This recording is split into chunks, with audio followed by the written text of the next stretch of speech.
मन की बात कार्यक्रमाच्या माध्यमातून देशात इतरांसाठी आशेचा किरण होऊन त्यांचे आयुष्य अधिक चांगली करण्यासाठी अविरत झटणाऱ्या अनेक देशबांधवांची माहिती आपल्यापर्यंत पोहोचत असल्याचं पंतप्रधान नरेंद्र मोदी यांनी म्हटलं आहे। पंतप्रधानांनी आज मन की बात कार्यक्रमात 110व्या भागात देशवासियांशी संवाद साधला। 8 मार्चला महिला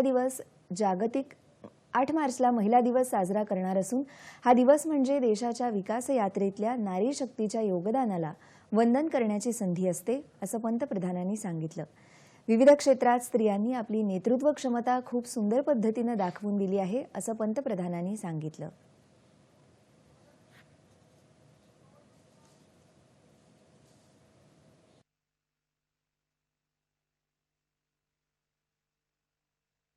महाकवि भरतियार जी ने कहा है कि विश्व तभी समृद्ध होगा जब महिलाओं को समान अवसर मिलेंगे।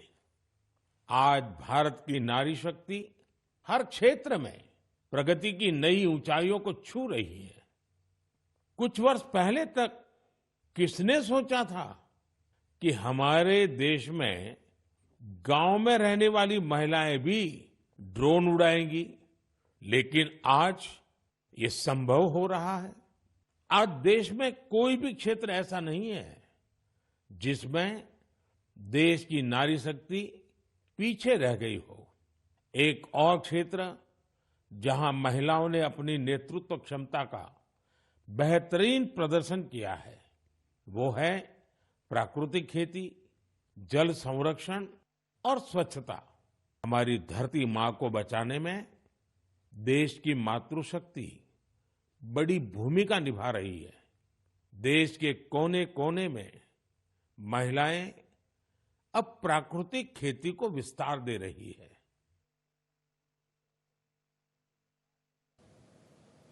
पंतप्रधानांनी नैसर्गिक शेती क्षेत्रात आणि जलसंवर्धनासाठी कार्य करणाऱ्या महाराष्ट्राच्या कल्याणी प्रफुल्ल पाटील यांच्याशी संवाद साधला। नमस्ते सर जी, नमस्ते सर। हमने जो 10 प्रकार के हमारी वनस्पति है उसको एकत्रित करके उससे हमने ऑर्गेनिक फवारनी बनाया। जैसे कि जो हम पेस्टिसाइड वगैरह स्प्रे करते तो उससे पेस्ट वगैरह जो हमारी मित्र कीट रहती है वो नष्ट हो रहे हैं और हमारी सॉइल का पोल्यूशन होता है।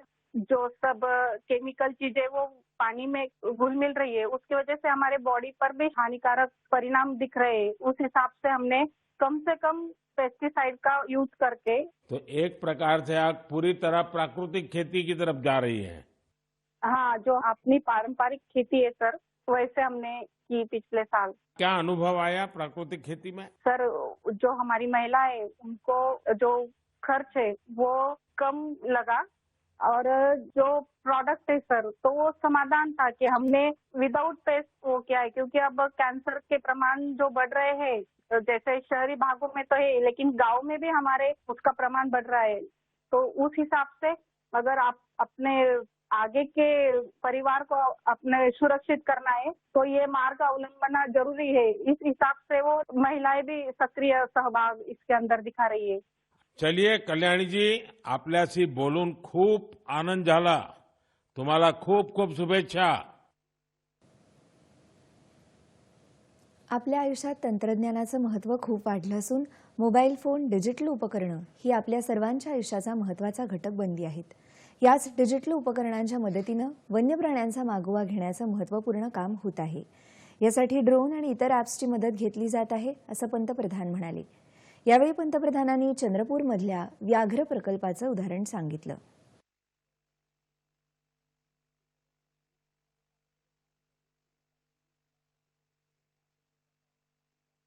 महाराष्ट्र के चंद्रपुर के टाइगर रिजर्व में बाघों की संख्या 250 से ज्यादा हो गई है।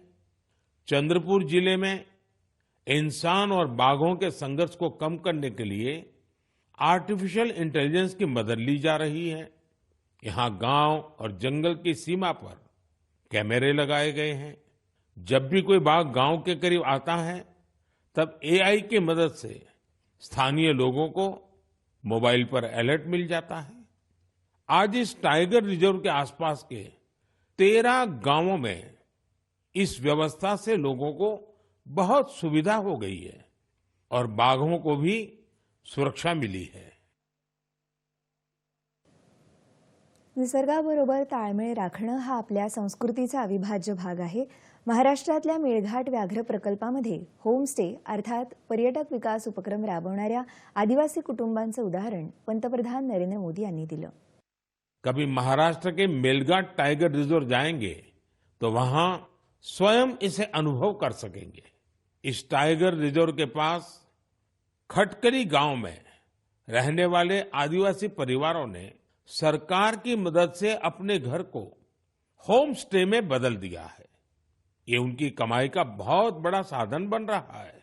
इसी गांव में रहने वाले कोरकू जनजाति के प्रकाश जामकर जी ने अपनी 2 हेक्टेयर जमीन पर 7 कमरों वाला होम स्टे तैयार किया है। उनके यहाँ रुकने वाले पर्यटकों के खाने पीने का इंतजाम उनका परिवार ही करता है। अपने घर के आसपास उन्होंने औषधीय पौधों के साथ आम और कॉफी के पेड़ भी लगाए हैं। इससे पर्यटकों का आकर्षण तो बढ़ा ही है, दूसरे लोगों के लिए भी रोजगार के नए अवसर बने हैं। वाराणसीतल्या छायाचित्र प्रदर्शनाचा उल्लेख करून पंतप्रधान नरेंद्र मोदी यांनी देशातले युवा कंटेंट क्रिएशन म्हणजेच आशय निर्मिती क्षेत्रात उत्तम कामगिरी करत असल्याचं सांगितलं. निवडणूक आयोगानं काही दिवसापूर्वीच मेरा पहला वोट देश के लिए अर्थात माझं पहिलं मत देशासाठी अशी मोहीम सुरू केली आहे. या मोहिमेच्या माध्यमातून 18 वर्ष पूर्ण झालेल्या आणि पहिल्यांदाच मतदान करणाऱ्या मतदारांना विक्रमी संख्येनं मतदान करण्याचं आवाहन पंतप्रधान मोदी यांनी केलं आहे. भारत को जोश और ऊर्जा से भरी अपनी युवा शक्ति पर गर्व है। हमारे युवा साथी चुनावी प्रक्रिया में जितनी अधिक भागीदारी करेंगे, इसके नतीजे देश के लिए उतने ही लाभकारी होंगे। मैं भी फर्स्ट टाइम वोटर्स से आग्रह करूंगा कि वे रिकॉर्ड संख्या में वोट करें। 18 का होने के बाद आपको 18वीं लोकसभा के लिए सदस्य चुनने का मौका मिल रहा है। यानी ये 18वीं लोकसभा भी युवा आकांक्षा का प्रतीक होगी। इसलिए आपके वोट का महत्व और बढ़ गया है। आम चुनावों की इस हलचल के बीच आप युवा न केवल राजनीतिक गतिविधियों का हिस्सा बनिए, बल्कि इस दौरान चर्चा और बहस को लेकर भी जागरूक बने रहिए। और याद रखिएगा, मेरा पहला वोट देश के लिए। देशात मार्च महिन्यात लोकसभा निवडणुकीची आचारसंहिता लागण्याची शक्यता आहे. मात्र मन की बातचं मोठं यश आहे की गेल्या 110 भागांमध्ये या कार्यक्रमावर सरकारची सावली पडू दिलेली नाही, असं पंतप्रधानांनी स्पष्ट केलं. लोकसभा निवडणुकीच्या काळात आगामी 3 महिने मन की बात प्रसारण होणार नाही. मात्र या कालावधीत देशाचं यश आणि उज्ज्वल कामगिरी नक्कीच थांबणार नाही, असा विश्वास पंतप्रधानांनी व्यक्त केला. पुढच्या वेळी जनतेशी संवाद साधताना नवीन चैतन्य आणि नवीन माहिती घेऊन भेटीन असं सांगून पंतप्रधानांनी देशवासियांना काळजी घेण्याचं आवाहन केलं.